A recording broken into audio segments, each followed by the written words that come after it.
A Chair for My Mother, written by Vera B. Williams. Illustrated by Vera B. Williams. My mother works as a waitress in the Blue Tile Diner. After school, sometimes I go to meet her there. Then her boss, Josephine, gives me a job too. I wash the salts and peppers and fill the ketchups. One time, I peeled all the onions for the onion soup. When I finished, Josephine says, "Good work, honey," and pays me.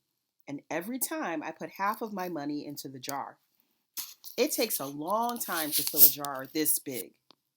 Every day when my mother comes from work, I take down the jar.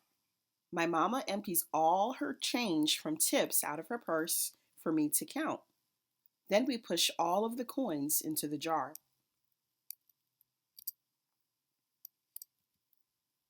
Sometimes my mama is laughing when she comes home from work.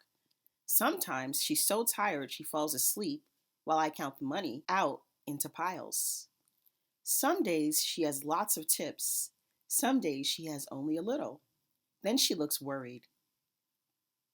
But each evening, every single shiny coin goes into the jar.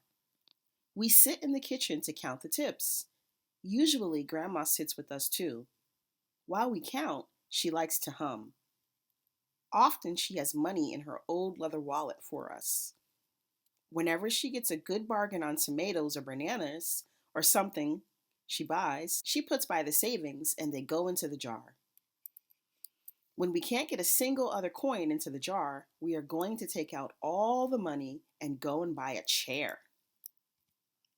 Yes, a chair. A wonderful, beautiful, fat, soft armchair. We will get one covered in velvet with roses all over it. We are going to get the best chair in the whole world. That is because our old chairs burned up. There was a big fire in our other house. All our chairs burned. So did our sofa, and so did everything else. That wasn't such a long time ago. My mother and I were coming home from buying new shoes. I had new sandals. She had new pumps. We were walking to our house from the bus. We were looking at everyone's tulips. She was saying she liked red tulips, and I was saying I liked yellow ones. Then we came to our block. Right outside our house stood two big fire engines. I could see lots of smoke.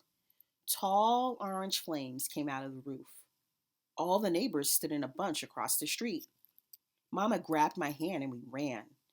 My Uncle Sandy saw us and ran to us. Mama yelled, "Where's Mother?" I yelled, "Where's my grandma?"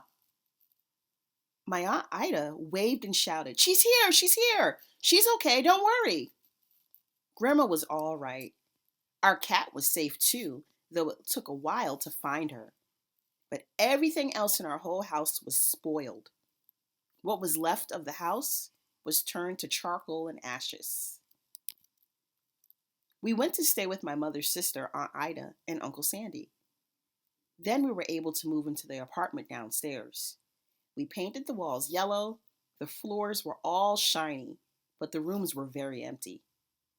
The first day we moved in, the neighbors brought pizza and cake and ice cream, and they brought a lot of other things too. The family across the street brought a table and three kitchen chairs. The very old man next door gave us a bed from when his children were little. My other grandpa brought us his beautiful rug. My mother's other sister, Sally, had made us red and white curtains. Mama's boss, Josephine, brought pots and pans, silverware, and dishes. My cousin brought me her own stuffed bear. Everyone clapped when my grandma made a speech. "You are all the kindest people," she said, "and we thank you very, very much. It's lucky we're young and can start all over." That was last year, but we still have no sofa and no big chairs. When Mama comes home, her feet hurt. "There's no good place for me to take a load off my feet," she says. When Grandma wants to sit back and hum and cut up potatoes, she has to get as comfortable as she can on a hard kitchen chair. So that is how come Mama brought home the biggest jar she could find at the diner, and all the coins started to go into the jar. Now the jar is too heavy for me to lift down. Uncle Sandy gave me a quarter. He had to boost me up so I can put it in. After supper, Mama and Grandma and I stood in the front of the jar. Well, I never would have believed it, but I guess it's full, Mama said. My mother brought home little paper wrappers for nickels and the dimes and the quarters. I counted them all out and wrapped them all up. On my mother's day off, we took all the coins to the bank. The bank exchanged them for $10 bills. Then we took the bus downtown to shop for our chair. We shopped through 4 furniture stores. We tried out big chairs and smaller ones, high chairs and low chairs, soft chairs and harder ones. Grandma said she felt like Goldilocks and the Three Bears, trying out all the chairs.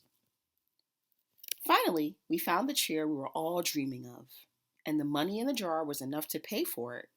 We called Aunt Ida and Uncle Sandy. They came right down in their pickup truck to drive the chair home for us.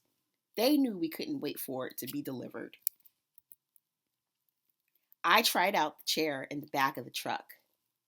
Mama wouldn't let me sit there while we drove, but they let me sit in it while they carried it up to the door. We set the chair right beside the window with the red and white curtains. Grandma, Mama, and I all sat in it while Aunt Ida took our picture. Now Grandma sits in it and talks with people going by in the daytime. Mama sits down and watches the news on TV when she comes home from her job. After supper, I sit with her and she can reach right up and turn out the light if I fall asleep in her lap. A Chair for My Mother, written by Vera B. Williams.